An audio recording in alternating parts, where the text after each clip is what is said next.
تو وہ غلام جو ہے وہ حالت نزاع میں تھا، یعنی اس کی روح جو ہے وہ پرواز کرنے والی تھی۔ تو حضور علیہ الصلوۃ والسلام نے اس غلام کو جا کر توبہ کی ترغیب دی۔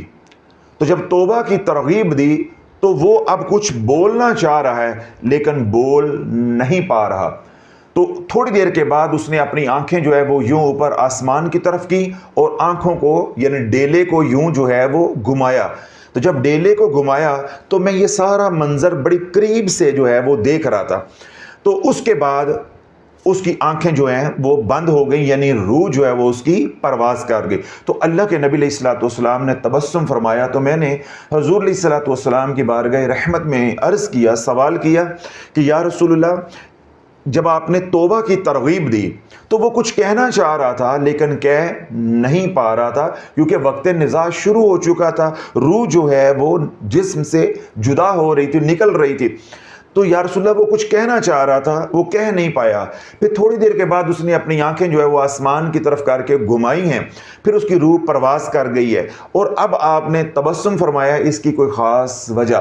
تو اللہ کے نبی علیہ الصلوۃ والسلام نے ارشاد فرمایا کہ رب نے فرشتوں کو مخاطب کر کے ارشاد فرمایا کہ اے فرشتوں، تم دیکھ رہے ہو کہ میرا بندہ اپنی زبان سے عاجزی میری بارگاہ میں کرنا چاہ رہا تھا، توبہ کرنا چاہ رہا تھا، گناہوں کی معافی مانگنا چاہ رہا تھا، لیکن وہ عاجز تھا، زبان ساتھ نہیں دے رہی تھی۔ اس نے دل ہی دل میں نادم ہو کے، پشیمان ہو کے، شرمندہ ہو کے جب آسمان کی طرف دیکھا ہے تو میں نے اس کی پشیمانی کو، اس کی شرمندگی کو قبول کر لیا ہے۔ تم گواہ ہو، جو مجھے میری عزت و جلال کی قسم ہے، اگر اس کے گناہ ریت کے ذروں کے برابر بھی ہوں تو میں نے سارے معاف کر دیے ہیں۔ تو اللہ جب روح نکل رہی ہو اور روح نکلتے نکلتے حلق تک آ جائے، تب تک بھی توبہ قبول ہے، اور توبہ اس حال میں بھی قبول ہے کہ ہم زبان سے بھی یہ الفاظ ادا کرنے کے قابل نہ ہوں، عاجز ہو جائیں کہ اے اللہ میری توبہ، یا استغفر اللہ الذی لا الہ الا هو الحی القیوم واتوب علیہ، یا کسی اور زبان کے اندر طریقے کے ساتھ اپنے گناہوں کی معافی مانگنا، اللہ سے مدد طلب کرنا، نادم ہونا، شرمندہ ہونا، آنسو بہانا، ناک رگڑنا، سجدہ کرنا، یہ سارے کام ہم نہیں بھی کر سکتے تو روح جو ہے وہ پاؤں سے نکلتی نکلتی اوپر والے دھڑ میں آ جاتی ہے، پھر اوپر والے دھڑ سے نکلتی ہوئی پیٹ تک، پیٹ سے سینے تک، یہاں تک کہ حلق میں آ جاتی ہے۔ تو اس حال کے اندر بھی اگر دل ہی دل میں نادم ہو گئے یا آنکھوں ہی آنکھوں سے ندامت ظاہر کر دی، اللہ وہ کریم ہے کہ اس ندامت کو بھی قبول کر لیتا۔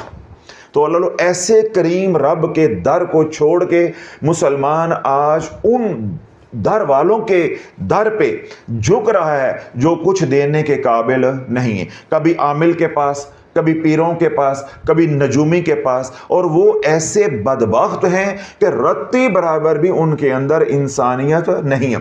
اگر سورج گرہن ہوتا ہے تو تب وہ ایمان والوں کو لوٹتے ہیں، اگر چاند گرہن لگتا ہے تو تب وہ ایمان والوں کو لوٹتے ہیں۔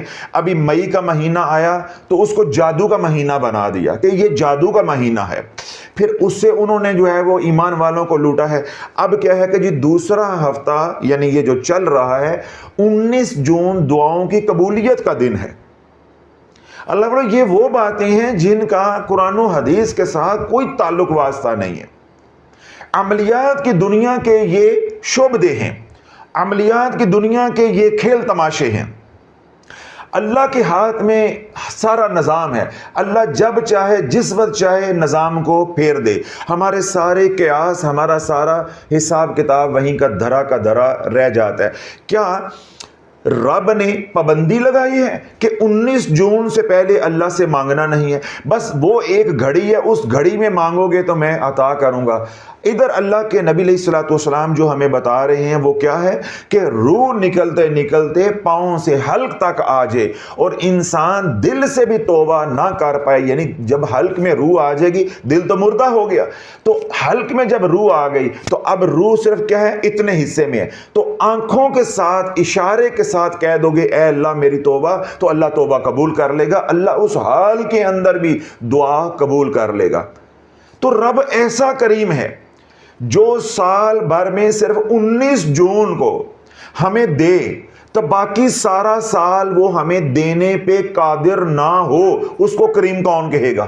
اس کو تو کوئی سخی نہیں کہے گا، اس کو تو کوئی سخی نہیں کہے گا، اس کو کریم کون کہے گا؟ تو میں جو آج بات کر رہا ہوں کہ ہمارا رب کریم ہے، ہمارے حضور علیہ الصلوۃ والسلام کریم ہے، جو ان سا بھی وقت ہو، دن کا رات کا، جس حال کے اندر بھی ہو، آپ باب رحمت پہ دستک دو گے تو آپ کو آپ کے سوال کا جواب ملے گا۔ اسی طرح حضور علیہ الصلوۃ والسلام کے در اقدس پہ جس وقت بھی دستک دو گے، دن ہے، رات ہے، خوشی ہے، غم ہے، سفر ہے، حضر ہے، جس حال کے بھی اندر اور جون سا بھی وقت ہے، بس دستک دینے کی دیر ہے، تمہارا قلبی تعلق حضور علیہ الصلوۃ والسلام کے ساتھ جڑا ہوا یعنی مضبوط ہونا ضروری ہے۔ ہر پل تیرے اوپر کرم ہوگا، تجھے تیرے سوال کا جواب ملے گا، اس لیے کہ حضور علیہ الصلوۃ والسلام کریم ہے اور اللہ بھی کریم ہے۔ تو جو سال میں ایک بار دروازہ کھولے رحمت کا، تو سارا سال اس کی مخلوق جو ہے وہ ترستی رہے، ذلیل و خوار ہوتی رہے، اللہ والو اسے کوئی سخی کہے گا؟ تو سخی ہونا نچلا درجہ ہے، کریم ہونا اوپر والا درجہ ہے، یعنی اور بڑا درجہ ہے، یہ اور بڑی صفت ہے۔ تو اس ہستی کو تو کوئی سخی نہیں کہے گا، تو کریم کیسے کہہ لے گا؟ تو اللہ والو ہم وہ خوش قسمت ہیں کہ جن کا معاملہ دو کریموں کے درمیان ہے، لیکن ہمارے ساتھ بدنصیبی یہ جڑی ہوئی ہے کہ ہمیں اپنے رب کی معرفت حاصل نہیں ہے، اور حضور علیہ الصلوۃ والسلام کے ساتھ مضبوط قلبی تعلق موجود نہیں ہے۔ پہلی روایت جو میں نے بیان کی، اس میں آپ کو اپنے رب کی کریمی سمجھ آ گئی کہ اللہ کتنا کریم ہے۔ اگلی روایت میں ایسی بیان کرتا ہوں تاکہ وقت بچے گا، آپ کو یہ بات معلوم ہو جائے گی کہ اللہ بھی کریم اور حضور علیہ الصلوۃ والسلام بھی کریم، اور اس بات کا بھی ادراک کافی حد تک معرفت نصیب ہو جائے گی کہ اللہ کتنا کریم ہے اور حضور علیہ الصلوۃ والسلام بھی کتنے کریم ہے۔ تو بات انشاءاللہ اپنے اختتام کو پہنچ جائے گی۔ حضور علیہ الصلوۃ والسلام کے وصال سے چند دن پہلے سیدنا جبریل امین علیہ السلام بارگاہ رحمت میں حاضر ہوئے اور آ کر عرض کی کہ رب نے سلام فرمایا ہے، آپ قبول فرمائیں۔ اور اللہ ارشاد فرماتا ہے کہ اے میرے محبوب، تیرا کوئی بھی امتی مرنے سے 1 سال پہلے، یعنی اپنی موت سے 1 سال پہلے گناہوں کی توبہ کر لے گا تو میں اس کی توبہ کو قبول کر لوں گا۔ یعنی کسی کی عمر ہے 50 سال، تو اس نے 49 سال گزار لیے، باقی کتنی رہ گئی؟ 1 سال۔ تو اب 49 سال کے گناہ وہ ایک بار کہے گا اللہ میری توبہ تو میں معاف کر دوں گا، تو بقیہ پھر وہ 1 سال گناہ نہ کرے، اگر وہ کرے گا تو پھر اس کا حساب دے گا۔ پچھلے 49 کے معاف ہیں۔ اللہ بولو اگر یہاں تک بات طے ہو جاتی تو یہ کم کریمی ہے کہ 50 میں سے 49 کا ہمیں حساب ہی نہ دینا پڑے، تو یہ کم کریمی ہے۔ اب حضور علیہ الصلوۃ والسلام کی کریمی دل کے کانوں سے سنی۔ اللہ کے نبی علیہ الصلوۃ والسلام نے جب جبریل امین علیہ السلام سے یہ بشارت سنی کہ رب فرماتا ہے کہ اے میرے محبوب، تیرا امتی مرنے سے، موت سے 1 سال پہلے اگر توبہ کر لے گا تو وہ توبہ میری بارگاہ میں قبول ہوگی، میں اس کے گناہوں کو معاف کر دوں گا۔ تو اللہ کے نبی علیہ الصلوۃ والسلام نے فرمایا جبریل مجھے یہ قبول نہیں ہے، میری امت ضعیف ہے، میری امت کمزور ہے، جو یہ 1 سال بعد جو زندگی باقی ہے اس میں جو یہ خطائیں کریں گے، گناہ کریں گے، ان کا حساب کون دے گا؟ تو یہ مجھے پیشکش قبول نہیں ہے۔ میں مزید رحمت کا طلبگار ہوں، میں مزید اپنے رب کے کرم کا طلبگار ہوں۔ جبریل امین علیہ السلام تشریف لے گئے۔ تھوڑی دیر کے بعد جبریل امین علیہ السلام دوبارہ بارگاہ رحمت میں حاضر ہوئے اور آ کر عرض کی کہ اللہ نے سلام فرمایا ہے، قبول فرمائیں۔ اور اللہ ارشاد فرماتا ہے اے میرے محبوب، اگر 1 سال پہ آپ راضی نہیں ہیں تو سنو، اگر آپ کا امتی مرنے سے 1 مہینہ پہلے اپنے گناہوں کی توبہ کر لے گا تو اس کی توبہ میری بارگاہ میں مقبول ہوگی۔ حضور علیہ الصلوۃ والسلام نے فرمایا جبریل مجھے یہ پیشکش بھی قبول نہیں ہے، میں اللہ سے مزید کرم کا طلبگار ہوں، مزید اس کی رحمت کا طلبگار ہوں، کیوں؟ میرا رب بڑا کریم ہے۔ 1 مہینے میں میرا امتی جو گناہ کر بیٹھے گا، خطائیں کر بیٹھے گا، چاہے شعوری چاہے لا شعوری، اس کا حساب کیسے دے گا، اس کا بوجھ کیسے اٹھائے گا؟ میں رب کی رحمت کا مزید طلبگار ہوں۔ سیدنا جبریل امین علیہ السلام واپس تشریف لے گئے۔ تھوڑی دیر کے بعد دوبارہ پھر حاضر ہوئے اور آ کر عرض کی کہ یا رسول اللہ، رب نے سلام فرمایا قبول فرمائیں۔ اور اللہ ارشاد فرماتا ہے کہ اے میرے محبوب تو 1 سال پہ راضی نہیں ہے، 1 مہینے پہ راضی نہیں ہے، تو سنو، آپ کا امتی مرنے سے 1 جمعہ پہلے یعنی 7 دن پہلے اگر توبہ کر لے گا تو وہ توبہ میری بارگاہ میں قبول ہوگی۔ تو اللہ کے نبی علیہ الصلوۃ والسلام نے ارشاد فرمایا کہ جبریل مجھے یہ پیشکش بھی قبول نہیں ہے، میں مزید رحمت کا طلبگار ہوں، میں مزید کرم کا طلبگار ہوں۔ سیدنا جبریل امین علیہ السلام واپس تشریف لے گئے، تھوڑی دیر کے بعد دوبارہ حاضر ہوئے اور آ کر عرض کی کہ رب نے سلام فرمایا، قبول فرمائے۔ اللہ ارشاد فرماتا ہے کہ اگر آپ 1 سال پہ راضی نہیں ہیں، 1 مہینے پہ راضی نہیں ہیں، 1 جمعے پہ راضی نہیں ہے، تو آپ کا کوئی بھی امتی موت سے 1 دن پہلے اگر گناہوں سے توبہ کر لے گا تو میں اس کی توبہ کو قبول کر لوں گا۔ حضور علیہ الصلوۃ والسلام نے ارشاد فرمایا کہ جبریل مجھے یہ بھی قبول نہیں ہے، میں مزید اللہ کے کرم کا طلبگار ہوں، میں مزید اللہ کی رحمت کا طلبگار ہوں۔ سیدنا جبریل امین علیہ السلام واپس تشریف لے گئے، تھوڑی دیر کے بعد دوبارہ جبریل امین علیہ السلام حاضر ہوئے اور آ کر عرض کی یا رسول اللہ، رب نے سلام بھیجا ہے، سلام قبول فرمائے۔ اور اللہ ارشاد فرماتا ہے کہ اے میرے محبوب اگر آپ 1 سال پہ راضی نہیں ہیں، 1 مہینے پہ راضی نہیں ہیں، 1 جمعے پہ راضی نہیں ہیں، 1 دن پہ راضی نہیں ہیں، تو پھر اگر آپ کا امتی موت سے 1 ساتھ پہلے اگر گناہوں پہ توبہ کر لے گا تو میں اس کی توبہ کو قبول کر لوں گا۔ تو حضور علیہ الصلوۃ والسلام نے فرمایا مجھے یہ بھی قبول نہیں۔ تمہارا نبی اتنا کریم ہے، اس کریم کے ساتھ آج امت نے بگاڑ لی ہے۔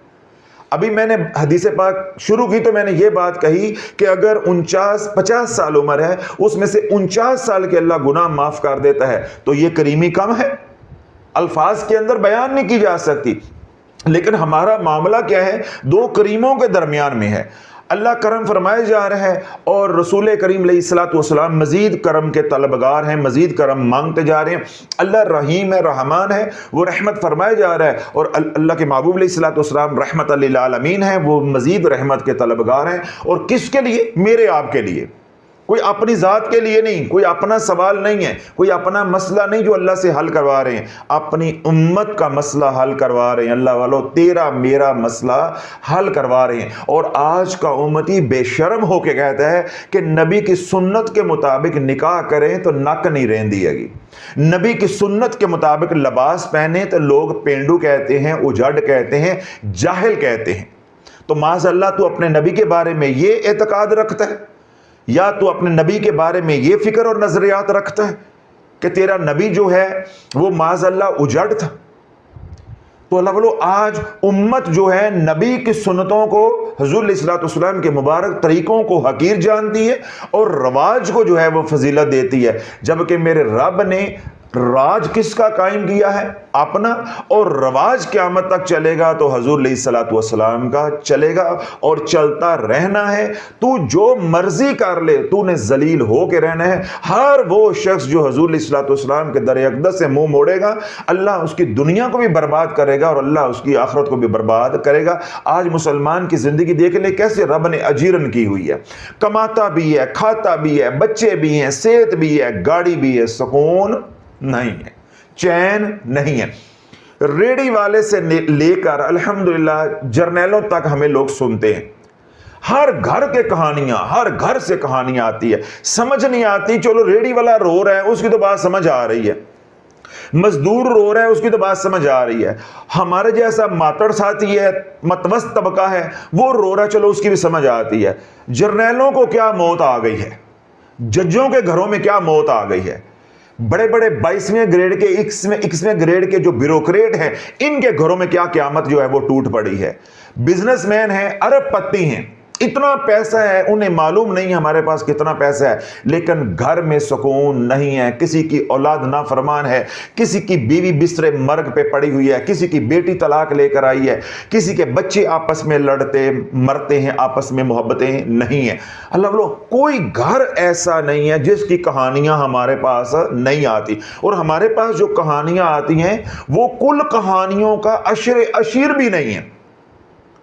26 کروڑ کا ملک ہے تو سارے میرے پاس تو نہیں آ رہے نا، عشیر بھی نہیں ہے۔ اس سے اللہ والو اندازہ لگاؤ کہ اس وقت امت کتنی پریشان ہے، اور پریشانی کی وجہ کیا ہے؟ حضور علیہ الصلوۃ والسلام کے در سے دوری۔ ایسے کریم در والے کے در سے دوری جب اختیار کی تو اللہ نے زندگی کو اجیرن بنا دیا۔ جب اللہ کے نبی علیہ السلام نے سیدنا جبریل امین علیہ السلام کو فرمایا کہ مجھے یہ قبول نہیں ہے، تو رب نے جبریل امین علیہ السلام کو واپس بلایا۔ جب سیدنا جبریل امین علیہ السلام واپس چلے گئے، تھوڑی دیر کے بعد دوبارہ حاضر ہوئے اور آ کر عرض کی کہ رب نے سلام بھیجا ہے کہ یا رسول اللہ سلام قبول فرمائیں، اور رب فرماتا ہے اگر آپ 1 سال پہ راضی نہیں ہیں، 1 جمعے پہ راضی نہیں ہے، 1 دن پہ راضی نہیں ہے، 1 ساتھ پہ راضی نہیں ہے، تو سنیں کہ اے میرے محبوب، اگر آپ کا کوئی امتی مرنے سے، موت سے 1 سال پہلے توبہ نہ کر سکا، 1 مہینہ پہلے توبہ نہ کر سکا، 1 جمعہ پہلے توبہ نہ کر سکا، 1 دن پہلے توبہ نہ کر سکا، 1 ساتھ بھی پہلے توبہ نہ کر سکا، مجھے میری عزت و جلال کی قسم ہے کہ جب اس کی روح پرواز کرنا شروع کر دے اور اس کی روح نکلتے پاؤں سے نکلتے ہوئے دھڑ تک، دھڑ سے نکلتے ہوئے حلق تک آ جائے، اس حال کے اندر وہ صرف آنکھ کے اشارے سے کہہ دے اے اللہ میری توبہ، میں تب بھی اس کی توبہ کو قبول کر لوں گا۔ اللہ والو یا ایھا الانسان ما غرک بربک الکریم، اس لیے رب نے یہ گلہ کیا ہے کہ تو نے کریم رب کا در چھوڑ دیا ہے، تو گمراہ ہو گیا ہے اے انسان، کس بات نے تجھے دھوکے میں ڈال دیا ہے؟ کیا زمانے میں اس کائنات میں مجھ جیسا کوئی اور کریم ہے؟ کوئی اور کریم ہے؟ اللہ والو آج دنیا بھر میں جو لوگ الحمدللہ اس فقیر کو سنتے ہیں، جن کے اوپر یہ حقیقت کھلی ہے کہ جب ہم نے کریم کا در چھوڑا، رسول کریم کا در چھوڑا، تو ان کا در چھوڑ کے جب ہم ملنگوں کے در پہ گئے، پیروں کے در پہ گئے، عاملین کے در پہ گئے، نجومیوں کے در پہ گئے، قیاس آرائیاں کرنے والوں کے در پہ گئے، جو کچھ دینے پہ قادر نہیں تھے، تو ہم نے ان کے کہنے پہ من گڑت الٹے سیدھے وظائف کیے، نقش جلائے، اسی طرح ہم نے جو ہے اپنا ہاتھ دکھا کے اپنے ذائچے بنوائے، لوح بنوائیں، ہر وہ الٹا سیدھا ہم نے کام کیا۔ کام کرنے کے بعد اب ہماری زندگیاں الجھ گئی ہیں۔ انہوں نے ہمارے سے وہ کام کروایا جس سے ہماری الجھنیں سلجھ جاتی، بلکہ ہماری زندگی سلجھنے کی بجائے اور الجھ گئی، پیچیدگیاں پیدا ہو گئی۔ جب ساری پیچیدگیاں پیدا ہو گئیں، وہ ہمیں یہی پاگل بناتے رہے کہ جادو دوبارہ ہو گیا ہے، جادو دوبارہ ہو گیا ہے، تمہارے دشمنوں نے دوبارہ وار کر دیا۔ پھر جب شافی نے 2023 میں یہ حقیقت امت پہ کھول دی کہ کوئی جادو نہیں ہے، جن کے در پہ تم جا کر جھکے ہو انہوں نے تمہارا بیڑا غرق کیا ہے، کوئی جادو نہیں ہے، تمہارا قصور صرف یہ تھا کہ تم نے رب کا در کیوں چھوڑا، تمہارا قصور صرف یہ تھا تم نے حضور کا در کیوں چھوڑا۔ بس جب تم نے حضور کا در چھوڑا، اللہ رب العزت کا در چھوڑا، تو پھر در در پہ گئے، اللہ نے در کروا دیا۔ کوئی جادو نہیں تھا، تم رب کی پکڑ میں تھے اپنے گناہوں کی وجہ سے، تو وہ گناہ معاف کرنے پہ قادر نہیں ہے۔ کائنات میں اللہ کے سوا کوئی گناہ معاف کرنے پہ قادر نہیں ہے۔ تو تم تھے رب کی پکڑ میں، ما اصابکم من مصیبت فبما کسبت ایدیکم ویعفو عن کثیر، جو بھی تمہارے اوپر مصیبت آتی ہے وہ تمہارے اپنے ہاتھوں کی کمائی ہے۔ تمہارا قصور یہ تھا کہ جب مصیبت آئی تھی رب نے قرآن اتارا، یا ایھا الذین آمنوا استعینوا بالصبر والصلاۃ ان اللہ مع الصابرین، اے ایمان والو نماز اور صبر کے ذریعے اللہ سے مدد طلب کرتے رہو۔ تو ہم گناہ کر بیٹھے تھے، تو دنیا میں اس کائنات میں کوئی رب کے علاوہ گناہ معاف کرنے کی طاقت یا قدرت نہیں رکھتا۔ ہمارا کام یہ تھا یا ہماری ذمہ داری یہ تھی کہ ہم رب کے در پہ جھک جاتے، اپنے گناہوں کی معافی اللہ سے طلب کر لیتے۔ اللہ صرف گناہ ہی ہمارے معاف نہ کرتا بلکہ اللہ رحیم ہے، وہ گناہوں کو بھی نیکیوں میں بدل دیتا اور ہمارے حالات بدل جاتے۔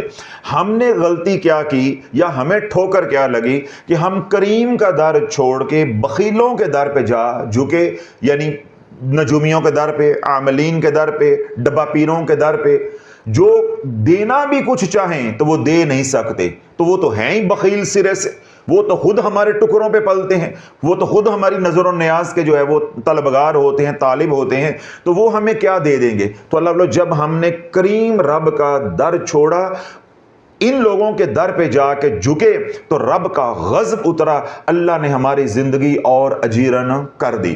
پھر ہم وظائف پڑھتے گئے اور نیچے لیندے گئے، قبر میں لیندے گئے، یعنی ہم تباہ جو ہے وہ ہوتے گئے، برباد ہوتے گئے۔ جس طرح میں نے پہلے کہا کہ ہمیں یہ وظائف پڑھوا کے، تعویذ دھاگا کروا کے، الٹے سیدھے کام کروا کے ہمیں یہ قبر میں اتارتے گئے، اور جب ہم ان کو جا کر کہتے جی میرے حالات تو پہلے سے بھی برے ہو گئے ہیں، تو آگے سے ہی انہوں نے کیا لالی پاپ ہمارے لیے رکھا ہوا تھا کہ جی وہ دوبارہ وار ہو گیا ہے، تو یوں اللہ والو انہوں نے امت کو 30 سال 40 سال ٹرک کی بتی کے پیچھے لگا کر رکھا ہے۔ جب ان کا بالکل سب کچھ اجڑ گیا، کھانے کو کچھ نہ رہا، اور ان کی اس انگلی کے اندر بواسیر کا چھلا آ گیا تانبے کا، ان کو سمجھ آ گئی اب ہم ان کے پاس ہمیں دینے کے لیے کچھ نہیں ہے، تو اس کے بعد انہوں نے ہاتھ کھڑے کر دیے، پتہ نہیں آپ نے کون سا گناہ کیا ہوا ہے، آپ کس آزمائش میں ہیں، جائیں اللہ سے جا کے توبہ کریں۔ یعنی جب دینے کے لیے ہمارے پاس ان کو کچھ نہ رہ گیا، پھر انہوں نے کہا کہ جی ہمارے بس سے باہر ہے، پتہ نہیں آپ کس پکڑ میں ہیں، جا کے اللہ سے توبہ کریں۔ تو اللہ والو اگر کوئی پہلے ہی ہمیں یہ سمجھا دیتا کہ تیرے پہ جادو نہیں ہے، تو گناہوں کی وجہ سے پکڑ میں آیا ہوا ہے، تو اللہ سے توبہ کر لے۔ اللہ والو آج کسی گھر میں مالی تنگ دستی کا مسئلہ ہے، کسی گھر میں بیماریوں کا مسئلہ ہے، کسی گھر میں لڑائی جھگڑوں کا مسئلہ ہے، کسی گھر میں قرضوں کا مسئلہ ہے، اسی طرح کسی گھر میں بیٹیاں بیٹھی ہیں ان کے رشتوں کا مسئلہ ہے، اور کسی گھر میں اولاد جو ہے وہ جوان ہو گئی ہے، بچے پڑھ لکھ گئے ہیں، ان کے پاس ڈگریاں ہیں لیکن ملازمت نہیں ہے۔ ہر گھر میں کوئی نہ کوئی مسئلہ ہے، تو وہ ان تمام مسائل کی جو بنیادی وجہ ہے وہ میں نے عرض کیا کہ ہمارے ہیں گناہ۔ ہم اپنے گناہوں کی معافی مانگنے کی بجائے ہم کدھر بھاگ رہے ہیں؟ نجومیوں کے پاس، عاملین کے پاس، ملنگوں کے پاس، اور وہ ہمیں یہ سمجھائیں کہ ہم اپنے گناہوں کی معافی مانگ لیں، ہمارے مسائل حل ہو جائیں گے۔ وہ ہمیں کیا کہہ رہے ہیں کہ یہ پڑھو تو یہ ہو جائے گا، یہ پڑھو تو یہ ہو جائے گا، یعنی جو جس کے پاس منتر ہے وہ ہمیں دیے جا رہا ہے کہ تم یہ کام کرو تو تمہارا یہ کام ہو جائے گا، اور پیسہ بٹورتا جا رہا ہے۔ تو اللہ یہ جو ہمیں سزا ملی ہے یا آج بھی مل رہی ہے، یہ کس وجہ سے ملی ہے کہ ہم نے کریم کا در چھوڑ دیا ہے، کریم کا در چھوڑ دیا۔ تو اللہ آج الحمدللہ وہ حضرات جو شافیہ سوشل میڈیا کے ساتھ جڑے ہوئے ہیں، وابستہ ہمارے متعلقین ہیں جو سنتے ہیں، اب ان کے اوپر یہ حقیقت کھلی ہے کہ ہمارے اوپر کوئی جادو نہیں تھا، ہمارے اوپر کسی قسم کا کوئی جادو نہیں تھا، کوئی کالی نظر نہیں تھی، ہم نیگیٹو انرجی کے شکار نہیں ہوئے تھے، ہم صرف گناہوں کی وجہ سے اللہ کی پکڑ میں آئے تھے، اور ہمارے تمام مسائل کا حل اے اللہ میری توبہ تھا۔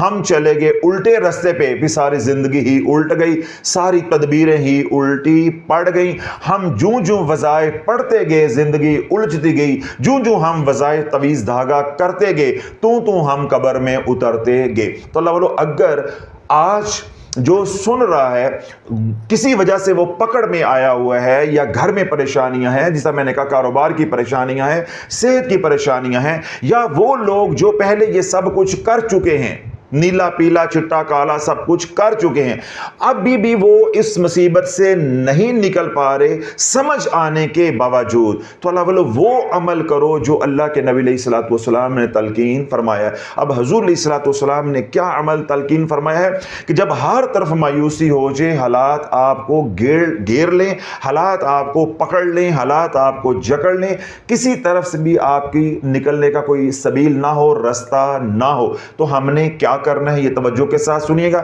وہ تمام حضرات جو پہلے سے ہمیں سنتے ہیں وہ بھی یہ عمل کریں، اور جو مسائل کے اندر پھنسے ہوئے ہیں وہ بھی یہ عمل کریں، اور اللہ نہ کرے جو خوشحال ہیں، کل کبھی کسی وقت زندگی میں کوئی حالات ناموافق آ جاتے ہیں تو تعویذ دھاگا نہیں کرنا، ملنگوں کے پاس نہیں جانا، نجومیوں کے پاس نہیں جانا۔ یہ جو عمل بتاؤں گا یہ انہوں نے بھی کرنا ہے۔ تو 3 طرح کے طبقات ہو گئے، جو پھنسے ہوئے ہیں، پہلے سے جو غلط کام کر چکے ہیں، اور جو ابھی حال ہی میں پھنس رہے ہیں، اور تیسرا وہ ہے کہ جو آج اسودہ زندگی بسر کر رہا ہے، تو کسی کی رب کے ساتھ یہ شرط طے نہیں ہوئی، یا رب نے کسی کو یہ ضمانت نہیں دی کہ ہمیشہ اسودہ حالات رہیں گے۔ کبھی آج جو اسودہ زندگی بسر کر رہے ہیں ان کے اوپر بھی کڑے حالات آ جاتے ہیں، کوئی مشکل آ جاتی ہے، تو ان کو بھی میں کیا کر رہا ہوں، تنبیہ کر رہا ہوں کہ تم نے بھی یہ کام نہیں کرنے جس طرح انہوں نے کیے ہیں، ورنہ تم بھی ٹنگے نہیں ٹنگے جاؤ گے، تم نے بھی یہی عمل کرنا ہے۔ تو یوں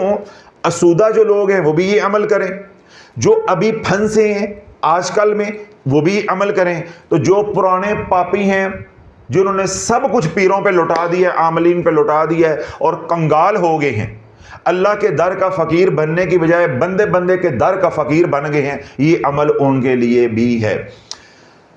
حضرت سیدنا عبداللہ بن عباس رضی اللہ عنہ روایت کرتے ہیں کہ حضور علیہ الصلوۃ والسلام نے ارشاد فرمایا کہ میرے رب نے مجھے 2 آیات ایسی عطا فرمائی ہیں جو خزانوں میں سے، رب کے جو جنت کے خزانے ہیں ان خزانوں میں سے وہ 2 آیات ہیں، ان خزانوں میں سے ایک خزانہ ہے جو اللہ نے مجھے جو ہے وہ عطا کی ہیں۔ تو اللہ رب العزت نے ان 2 آیات کو اس ساری کائنات کو تخلیق کرنے سے 2000 سال پہلے رب رحمان نے اپنے ہاتھ سے، اپنی قدرت سے خود لکھا۔ پھر حضور علیہ الصلوۃ والسلام نے ارشاد فرمایا کہ جس نے وہ 2 آیات رات سونے سے پہلے پڑھ لی اس کو قیام اللیل مل گئی، یعنی اس کو رات کا قیام کرنا نصیب ہو گیا۔ وہ 2 آیات پڑھی ہوئی تہجد کے قائم مقام ہو جائیں گی، اور وہ 2 آیات ہیں سورۃ بقرہ کی آخری 2 آیات۔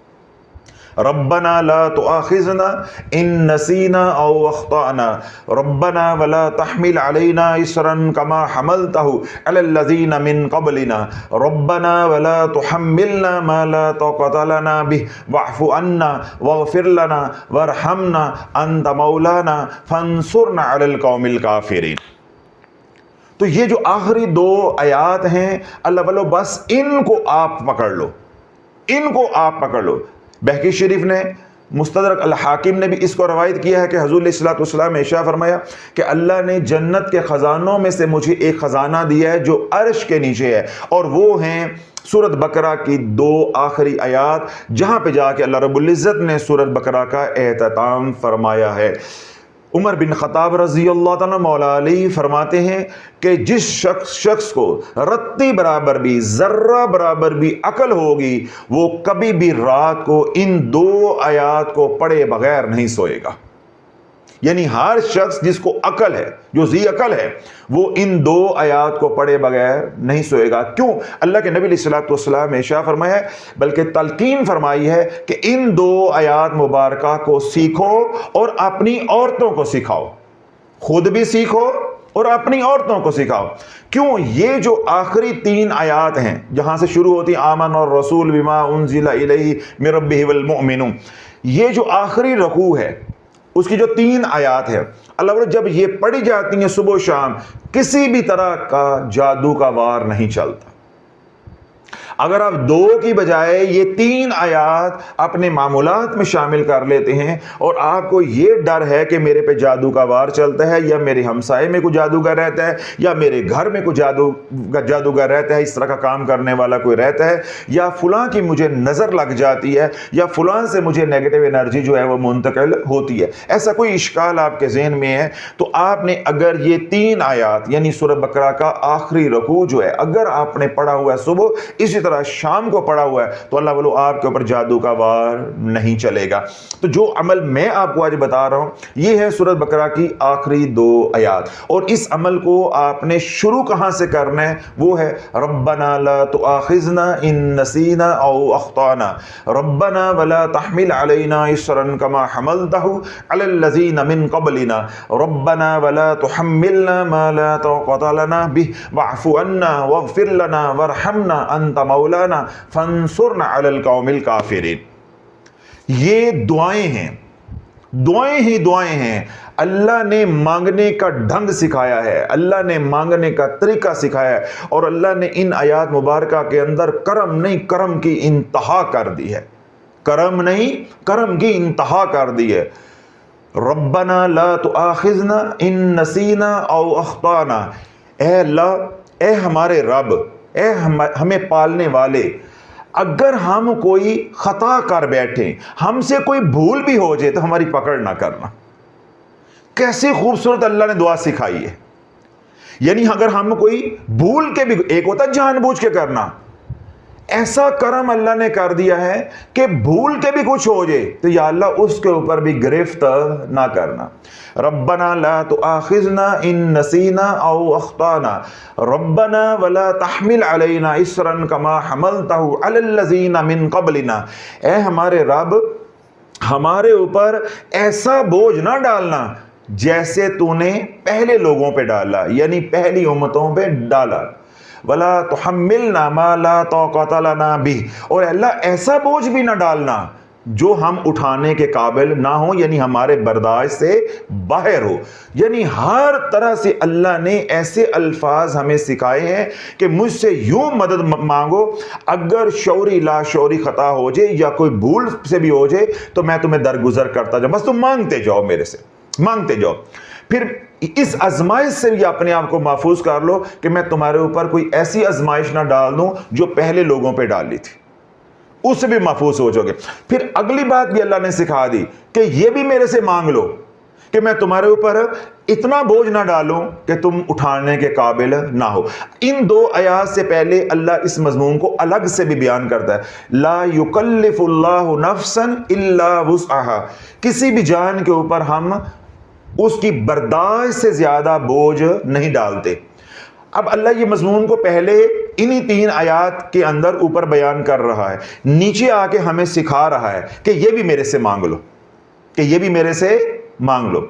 واعف عنا، اے اللہ ہمارے ساتھ درگزر والا معاملہ فا، واغفر لنا، اے اللہ ہمیں بخش دے، وارحمنا، اے اللہ ہمارے پہ رحم فرما، ہمارے پہ رحم فرما، انت مولانا، اے اللہ تو ہی ہمارا مددگار ہے، فانصرنا علی القوم الکافرین، اے اللہ کافروں کے مقابلے میں ہماری مدد فرما، ہمیں غلبہ عطا فرما۔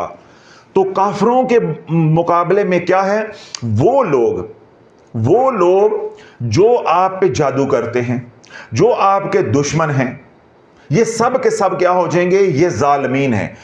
ان کے خلاف اللہ آپ کی مدد کرے گا۔ جو آپ کے دشمن ہیں، آپ کے مخالفین ہیں، آپ کا برا چاہتے ہیں، آپ پہ جادو کرتے ہیں، آپ کے خلاف سازشیں بناتے ہیں، آپ کی ناموس کو پامال کرنے کے منصوبے بناتے ہیں، جب آپ یہ کہ انت مولانا فانصرنا علی القوم الکافرین، بے شک وہ ابھی کافر نہیں ہوئے لیکن کیا ہے کہ مدد اللہ کی آ کر رہے گی۔ انت مولانا، آپ اللہ کو مددگار کارساز سمجھتے ہوئے پکار رہے ہیں کہ اے اللہ میری مدد فرما۔ اور جو جادو کرتے ہیں تو وہ کافر نہیں ہے تو کون کافر ہے؟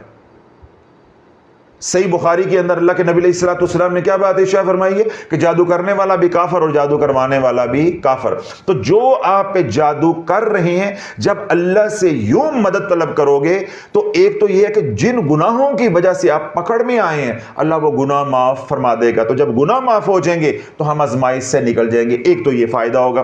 دوسرا یہ ہے کہ جو دشمن جنہوں نے آپ کی زندگی اجیرن کی ہوئی ہے، تو جب اللہ سے مدد طلب کرو گے تو اللہ ایسے حالات کو پھیرا دے گا کہ آپ کو عافیت سے نکال دے گا اور ان کو اپنی ڈال دے گا۔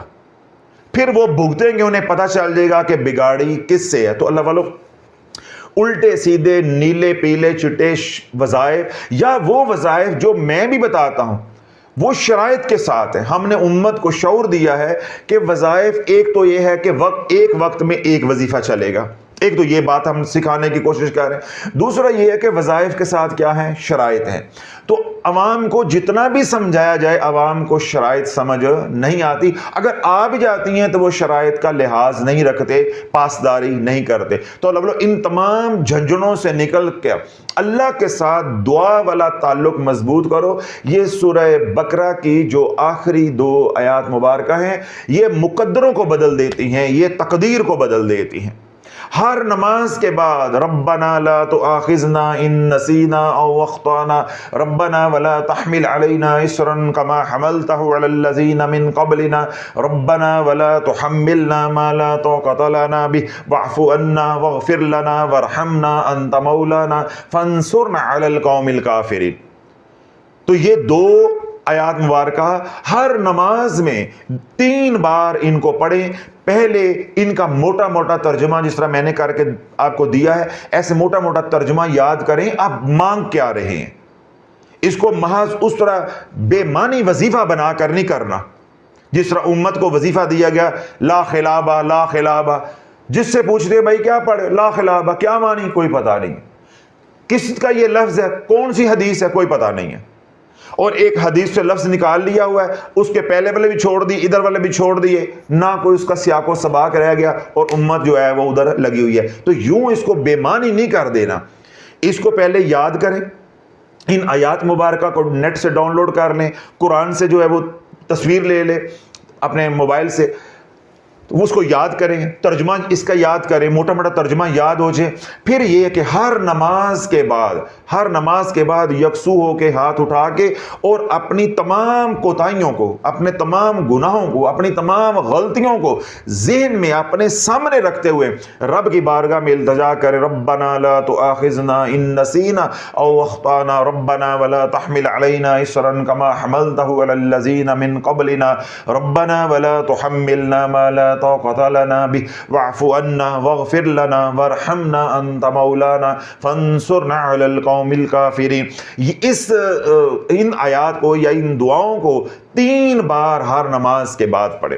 اسی طرح آپ اللہ سے مانگ رہے ہیں، یہ دعائیں کر رہے ہیں، ان کا ترجمہ بھی آپ کے ذہن میں ہے اور وہ ساری سیاکاریاں، کوتاہیاں، گناہ بھی آپ کے سامنے ہیں. تو جب رکعت طاری ہو جائے تو اسی حال میں آپ سجدے میں چلے جائیں. تو جو رکھیے گا کیا کرے، سجدے میں چلے جائے. پھر سجدے میں جا کے اللہ سے مانگے یہی دعائیں جو اللہ نے سکھائی ہیں، قرآنی دعائیں.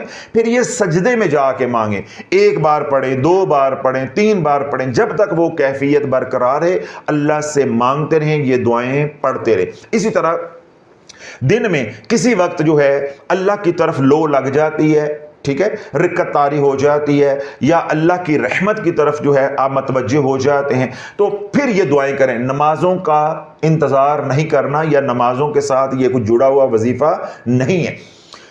نماز کے بعد تو ہم نے اس لیے اس کو جوڑا ہے کہ نماز کے بعد ہم دعا کرتے ہیں، تو جو ہم دیگر دعائیں کرتے ہیں تو ہم نے اس کی جگہ پہ یہ دعائیں کرنی جو اللہ نے سکھائی ہیں، جو اللہ کو پسند ہیں. ٹھیک ہے. اسی طرح سجدے کے اندر یہ کچھ شرط نہیں ہے، کوئی جڑی ہوئی نہیں ہے، وہ تو ہم اس لیے جوڑ رہے ہیں کہ جب نماز انسان پڑھتا ہے تو اللہ کی رحمت متوجہ ہوتی ہے، انسان کی روح جو ہے وہ لطیف ہوتی ہے، گناہ جڑے ہوئے ہوتے ہیں، تو انسان اپنی ندامت کو رب کی بارگاہ میں پیش کرے اور نماز کے بعد دعا قبول ہوتی ہے، اپنی قبولیت کروا لے. اسی طرح کوئی کسر رہ جائے تو سجدے میں جا کر نکال لی جائے. وگرنہ ان دعاؤں کا نماز اور سجدے کے ساتھ کوئی مشروط نہیں ہے، کوئی تعلق ان کا.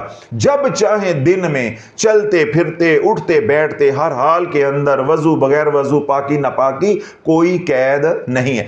جب آپ نے ان کو پڑھنا ہے تو ان کو دعا کی نیت سے پڑھنا ہے. کس نیت سے؟ دعا کی نیت سے. تو کتنے بیانات میں یہ میں نے بات سمجھائی ہے کہ دعا ہو یا ذکر ہو اس کے ساتھ کوئی شرائط لاگو نہیں ہوتی. نہ وضو کی شرط ہوتی ہے، نہ پاکی ناپاکی ہوتی ہے، نہ مرشد سے اجازت لینے کی ضرورت ہوتی ہے، نہ ہادی کی ضرورت ہوتی ہے، کسی بھی طرح کی کوئی شرط نہیں ہوتی. پھر اگلی بات کہ کوئی بھی تعداد کا تعین نہیں ہوتا، نہ وقت کا تعین ہوتا ہے. جتنی مرضی تعداد میں پڑھیں اور جس وقت مرضی پڑھیں. سمجھ آ گئی بات ساری؟ تو اس لیے اللہ والو، اگر آپ مصیبتوں میں پھنسے ہیں، گھر میں پریشانیاں ہیں، گھر میں بیماریاں ہیں، یا آپ رجت میں برے طریقے کے ساتھ پھنس گئے، اب آپ نکل نہیں پا رہے، آپ نے بے ڈنگے وظائف کثیر تعداد میں کی، یعنی بہت زیادہ کیے ہیں. خاص طور پہ دعائے سیفی ہے، حزب البحر ہے، دعائے گنج عرش ہے، سورۃ المومنون کی آخری آیات ہیں، آیت الکرسی ہے، سورہ طارق ہے، سورہ بروج ہے، سورہ انشقاق ہے، سورہ تکویر ہے. اس طرح کی صورتوں کی یا سورہ فیل بہت سے لوگوں نے پڑھی، سورہ زلزال پڑھی ہے، ٹھیک ہے، سورہ لہب پڑھی ہے کسی کو مارنے کے لیے. اسی طرح آپ نے سورۃ انعام پڑھی ہے کسی کو مارنے کے لیے، یا آپ نے ایسے تعویذات یا اعمال یا وظائف کیے ہیں دشمنوں سے بدلہ لینے کے لیے. دشمن تو نہ مرے پر آپ مر گئے، اگر آپ کے ساتھ یہ والے مسئلے ہیں، یا آپ نے انجانے میں جو کسی نے بتایا وہ آپ اپنی مشکلوں کے لیے پڑھتے رہے، یا آپ نے جو کتاب رسالے میں دیکھا یا آج کل سوشل میڈیا میں دیکھا تو آپ ثواب کی نیت سے پڑھتے رہے، لیکن آپ کو معلوم نہیں تھا کہ بار بار وظائف کو بدلا نہیں جا سکتا۔ خاص طور پہ جس طرح ہماری مائیں بہنیں ہیں، بزرگ ہیں، وہ 5 سورتیں پڑھتے رہے، پہلے انہوں نے 1 سورت سے شروع کیا، پھر 2 ہو گئیں، پھر ان کا شوق اور بڑا، پھر 3 ہو گئیں، پھر 5 ہو گئیں، پھر 7 ہو گئیں، پھر انہوں نے کیا کہا میں پڑھ تو رہا ہوں، ساتھ انہوں نے آگے جو وظیفے تھے وہ بھی پڑھنے شروع کر دیے، درمیان میں درود بھی پڑھتے رہے، پھر اور شوق بڑھا، پھر انہوں نے کیا کیا کہ 2 دن میں سارا 5 سورتیں، پھر اور شوق بڑھا، تو پھر ایسے نمونے بھی الحمدللہ ہمارے پاس آئے ہیں جو یہ کہتے ہیں جی ہم آدھا 5 سورتیں دن میں پڑھتے تھے اور آدھا 5 سورتیں رات کو پڑھتے تھے۔ پھر جب شافی بڑا معصوم بن کے پوچھتا قرآن نے کی بگاڑیا سی، او کیوں نہیں سی پڑھ دے، تو پھر شرم آ جاتی ہے، شمع نہیں آتی، شرم آتی ہے، ندامت پھر بھی نہیں ہوتی، پھر بھی آگے سے یہی کہتے ہیں او جی ابھی تو ثواب ہے گا نا بھائی، یہ قرآن کے برابر ہے، میں کب کہہ رہا ہوں کہ یہ ثواب نہیں ہے؟ نفل نماز ثواب ہے، کیا نفل سنت کے برابر ہے؟ سنت نماز ثواب ہے، کیا سنت فرضوں کے برابر ہے؟ تو 5 سورتوں میں جو 4-5 سورتیں ہیں وہ نکال کے تو باقی قرآن ہے اس کو قرآن کے برابر کر دو گے۔ اور اگلی بات 114 سورتیں ہیں، ان میں سے 5 نکال دو، باقی 109 رہ گئی، 109 نے تمہارا کیا بگاڑا تھا؟ پھر شافعی آگے سے کیا کہتے ہیں فلاں سورت تم پڑھتے رہے، کس لیے پڑھتے رہے؟ ثواب کے لیے۔ تو پھر میں کیا کہتا ہوں کہ میرے نبی نے فرمایا جس نے سورۃ الکافرون 1 بار پڑھی 1/4 قرآن ہے، اور ثواب کی طرف۔ یعنی میں تمہیں بتا رہا ہوں، میرے نبی مجھے بتا رہا ہے، میں تیرے تک پہنچا رہا ہوں کہ 1 بار سورۃ الکافرون پڑھی محض تلاوت کی نیت سے تو 1/4 قرآن کریم تلاوت کرنے کا ثواب ہے۔ 4 مرتبہ سورۃ الکافرون قل یا ایھا الکافرون پڑھی تو 1 پورا قرآن مجید تلاوت کرنے کا ثواب ہے۔ 1 مرتبہ قل ھو اللہ احد پڑھی 1/2 قرآن ہے، 3 بار قل ھو اللہ احد پڑھی تو پورے قرآن مجید کی تلاوت کا ثواب ہے۔ اگر ثواب ہی کمانا تھا تو جیسے نبی نے بتایا تھا ویسے کمانا تھا، تمہیں کس نے کہا تھا ان الٹے کاموں میں پڑھو؟ تو اگر ایسے جو لوگ ہیں جو سن رہے ہیں وہ ایسی غلطیاں انجانے میں کر بیٹھے ہیں تو اللہ والو مضمون ہی یہاں سے شروع ہوتا ہے کہ جو انجانے میں لا علمی میں بھول کے کر بیٹھے ہیں، کیا کر بیٹھے ہیں؟ بھول کے کر بیٹھے ہیں۔ تو جو عمل میں نے بتایا ہے سب سے پہلے انہی کو اللہ نکالے گا۔ جب آپ کہیں گے ربنا لا تؤاخذنا ان نسینا او اخطانا، اے اللہ ہمیں، اے ہمارے رب ہمیں ان گناہوں پہ، ان خطاؤں پہ بھی نہ پکڑنا جو ہم بھول کے کر بیٹھے۔ تو سب سے پہلے یہ لوگ اپنے آپ کو نکالیں جو معصومیت میں، لا علمی میں، شوق میں، یا کہہ لیں اجر و ثواب کے چکر میں کر بیٹھے ہیں، غلطی کر بیٹھے، انہیں معلوم نہیں تھا۔ اس طرح وہ حضرات جو دشمنوں سے بدلہ لینے کے لیے لا علمی میں کر بیٹھے ہیں، عاملین کے اکسانے پہ کر بیٹھے ہیں کہ یہ پڑھو تو تمہارا دشمن جو ہے وہ بستر پہ لمبا پڑ جائے گا، وہ غلطیاں کر بیٹھے ہیں، تو اللہ بولو ان کے لیے یہ عمل ہے، پہلی دعا ہی ان کے لیے ہے، پہلی دعا ہی ان کے لیے ہے۔ یعنی ان 2 آیات مبارکہ کے اندر اللہ نے کہانی ہی مکمل کر دی ہے، کہانی ہی ختم کر دی ہے۔ چاہے شعوری طور پہ غلطیاں کر بیٹھے ہو تو چاہے لا شعوری طور پہ غلطیاں کر بیٹھے ہو، واغفر لنا ورحمنا، اے اللہ ہمیں بخش دے اور ہمارے پہ رحم فرما، واعف عنا، اے اللہ درگزر فرما، درگزر والا معاملہ فرما، واغفر لنا، اے اللہ ہماری بخشش فرما دے، ورحمنا، اے اللہ ہمارے پہ رحم فرما۔ اب مجھے بتاؤ جو ظالمین ہیں جنہوں نے جانتے ہوئے بھی جادو کیا ہے، جنہوں نے جانتے ہوئے بھی یہ شرک والا کام کیا ہے، جنہوں نے جانتے ہوئے بھی کسی کو اذیت پہنچائی ہے، نقصان پہنچایا ہے، لیکن آج احساس ہو گیا اپنے گناہ کی معافی مانگ لیں اور ان دعاؤں کو جو ہے وہ معمول بنا لیں، انشاءاللہ دنیا تو برباد ہوئی ہے، آخرت برباد ہونے سے بچ جائے گی۔ اسی طرح جو لوگ وظائف کی دنیا میں اتر کے اپنے آپ کو تباہ کر بیٹھے، پھر ان کے وظائف کی وجہ سے جو رجت پڑی، ان کے اہل و عیال، ان کے بچے، ان کے خاندان، ان کے کاروبار تباہ ہو گئے ہیں، تو وہ بھی یہ دعاؤں کا اہتمام کریں کہ یا اللہ ہمیں تو پتہ نہیں تھا، ہم تو لا علم تھے، ہمیں جس طرح جس کسی نے کہا ہاں یا اللہ ہم پڑھ بیٹھے ہیں، ہم غلطی کر بیٹھے ہیں، تو درگزر فرما دے۔ تو اللہ بولو ان دعاؤں کو میرا عرض کرنے کا مقصود یہ ہے، دن میں بھی رات میں بھی جب بھی یاد آئے، ان کی کوئی تسبیح نہیں بنا لینی کہ 41 بار پڑھنا ہے، 70 بار پڑھنا ہے، فلاں کام کرنا ہے، اے پڑھو گے تو انج ملے گا، ایک ٹنگ دے کھلو کے پڑھو گے تو اے ملے گا، سجیہ کے پھڑکا کے پڑھو گے تو اے ملے گا۔ نہیں بھائی، یہ دعا ہے، ایک بار پڑھو بس تو اللہ کا عرش ہلا دو۔ تو میں نے تو 3 بار کہا ہے، میں نے تو 3 بار کہا ہے، 3 بار پڑھو، 5 بار پڑھو، 7 بار پڑھو، 11 بار پڑھو، کھلا پڑھو، اس وقت تک پڑھتے رہو، اللہ سے یوں مانگتے رہو۔ اگر ہاتھ اٹھا کے مانگ سکتے ہو ہاتھ اٹھا کے مانگو، اگر ہاتھ نہیں اٹھائے جاتے تھک گئے ہیں تو یوں ہاتھ رکھ لو، ایسے ہاتھ رکھ کے مانگنا، ایسے ہاتھ رکھ کے مانگنا، ایسے ہاتھ رکھ کے مانگنا، اور یوں کر کے مانگنا جس طرح کل نبی علیہ السلام نے یوم عرفات، کل کیونکہ 9 ذی الحج ہے تو یوم عرفات میں حضور علیہ السلام نے 6 گھنٹے یوں ہاتھ اٹھا کے اپنی امت کے لیے دعائیں مانگی ہیں۔ صحابی کیا فرماتے ہیں کہ حضور علیہ السلام جب یوں دعائیں کر رہے تھے تو ہم آپ کے بغلوں کی سفیدی کو دیکھ رہے تھے، 6 گھنٹے دھوپ میں یوں ہاتھ اٹھا کے۔ تو اگر یوں رو کے یوں ہاتھ اٹھا کے نہیں مانگ سکتے، یوں کر کے مانگ لو، یوں کر کے مانگ لو، یوں کر کے مانگ لو، یوں کر کے مانگ لو، یا ایسے کر کے مانگ لو۔ اور ہاتھ نہیں بھی اٹھائے، دل ہی دل میں مانگتے جاؤ، بس دل رونا چاہیے، دل رونا چاہیے۔ آنکھیں تو روتی ہیں کبھی کبھار، لیکن آنکھوں کے رونے سے کام نہیں بنے گا، دل روئے۔ جب دل رو پڑا تو اللہ والو سارا گند پچھلا صاف ہو جائے گا، کوئی رجت نہیں رہے گی، کوئی جادو نہیں رہے گا۔ اور اگلی بات اور آخری بات، جب اللہ کرم کر دے اور یہ عمل آپ کو سمجھ آ جائے اور آپ یہ عمل شروع کر دے، اس کے بعد ایک وعدہ بس شافی کے ساتھ کر لو، کبھی یہ نہیں کہنا کہ میرے پہ جادو ہو گیا ہے۔ جب تک یہ کہتے رہو گے ہم اجڑ گئے، مر گئے، فلاں نے ہمیں مار دیا، ہمیں جادو کھا گیا، ہمیں جادو نے برباد کر دیا، قیامت تک تمہیں نفع نہیں ہونا، یہ شرط ہے اور کوئی شرط نہیں۔ کیوں؟ جب آپ جادو کرو گے، لوگوں کو کوسنے دو گے، ماضی کو گالیاں دو گے یا پیروں کو گالیاں نکالو گے، برا بلا کہو گے، بار بار جادو دشمنوں کا نام لو گے، اس سے جو انرجی جنریٹ ہوتی ہے، وہ جتنا جادو تمہاری دعاؤں سے اور اللہ کے کرم سے کم ہوگا، اتنا ہی تم رات کو دوبارہ اپنے اوپر کروا لو گے۔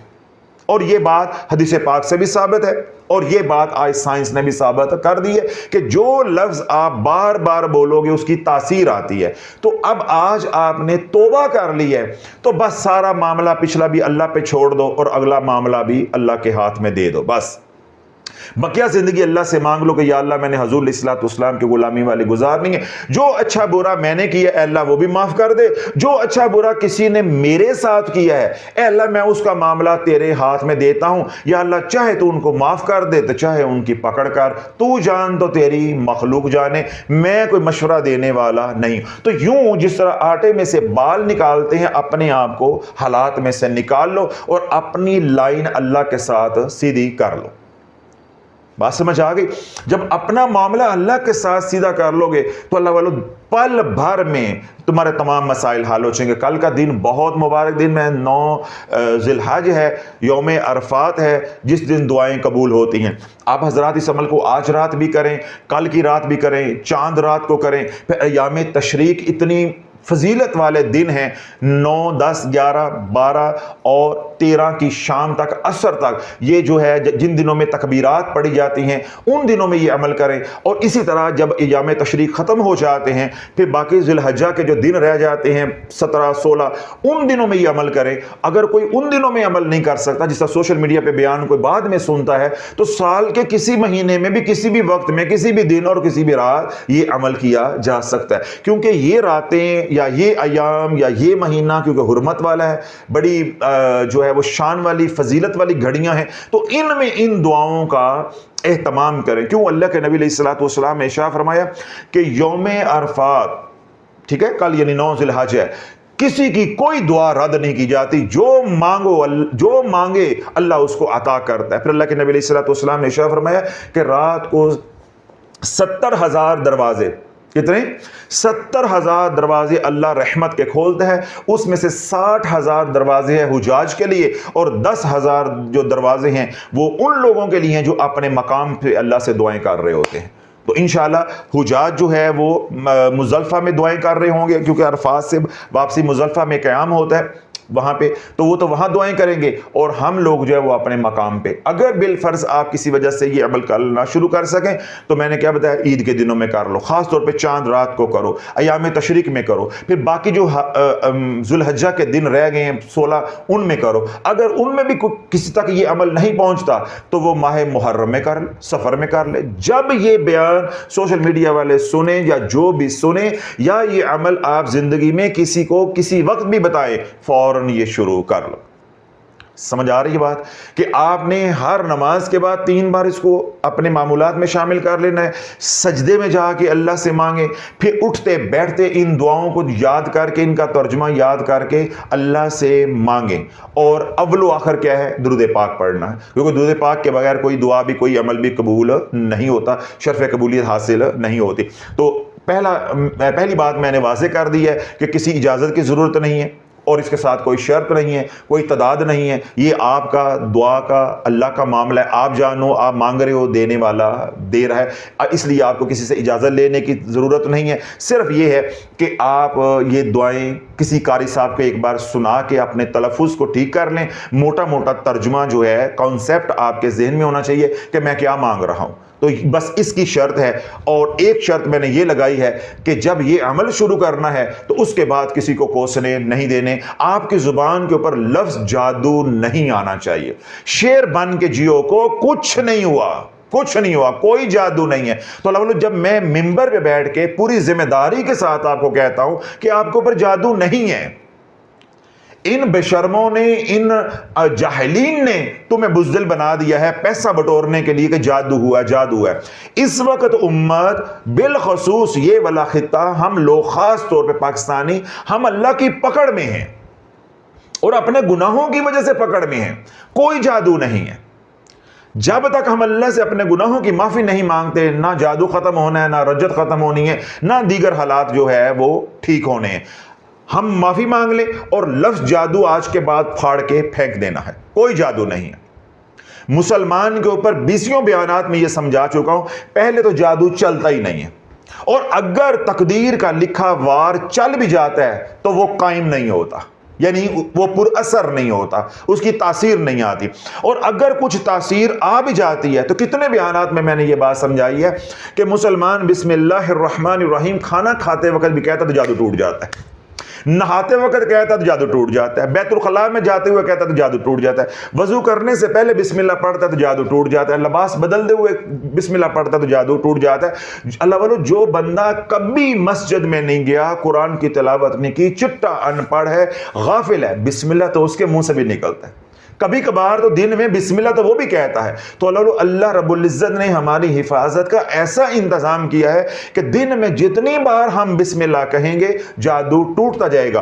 باقی وضو کا عمل الگ عمل ہے، نماز الگ عمل ہے، رزق حلال کمانا الگ عمل ہے، اس سے جو جادو ٹوٹے گا یا نفع ہوگا وہ الگ ہے۔ میں تو صرف بسم اللہ الرحمن الرحیم کی بات کر رہا ہوں۔ کون سا کام ہے جس سے پہلے بسم اللہ ہم نے نہیں پڑھنی؟ ہر نیک کام سے پہلے، اچھے کام سے پہلے بسم اللہ الرحمن الرحیم پڑھنی۔ تو اللہ جادو تو بسم اللہ سے ٹوٹ جاتا ہے، جس کے لیے آپ نے لاکھوں روپے عاملین کو دے دیے، لیکن 1 روپیہ وہاں نہیں دیا جہاں دین کا کام ہو رہا، وہاں دیتے ہوئے ہاں نو آندی ہے، حضرت صاحب ہاتھ بڑا تنگ ہے گا، دعا کرو نا، تسی دعا کرو میرا فلاں پلاٹ وک جاندہ تے پھر انشاءاللہ اودا اینے پرسنٹ تانوں ہی ہے۔ میں کہا جی میں تو بڑھا ہو گیا ہے، گلاں سندا ہی ہے، نہ تہاڈا پلاٹ وکنا ہے تے نہ سانوں انی پرسنٹیج ملنی ہے، اسی تہاڈے لارے تے رے اکوارے۔ جہاں دین کا کام ہو رہا ہے، یہاں کہیں مدارس ہیں یا کوئی اور خانقاہ ہے یا کوئی ایسا نظام ہے، وہاں دیتے ہوئے موت آتی ہے، اور جہاں فراڈ ہے وہاں ہزاروں روپیہ۔ ایک خاتون مجھے بتا رہی ہوں کہ میں نے ایک کراچی کے پیر صاحب ہیں ماشاءاللہ، قبر میں ان کی ٹانگیں ہیں لیکن شرم ان کو بالکل جو ہے نا حیا اللہ نے ان کے اندر سے نکال دی ہے، خود بھی نوٹ چھاپنے پہ لگے ہوئے اور آگے اپنی اولاد کو، اپنے شاگردوں کو بھی ان کاموں پہ لگا دیا۔ 2000 پاؤنڈ انہوں نے صرف بات کرنے کے لیے، 60 پاؤنڈ وہ لیتے ہیں، ہیلو 3 منٹ کی کال۔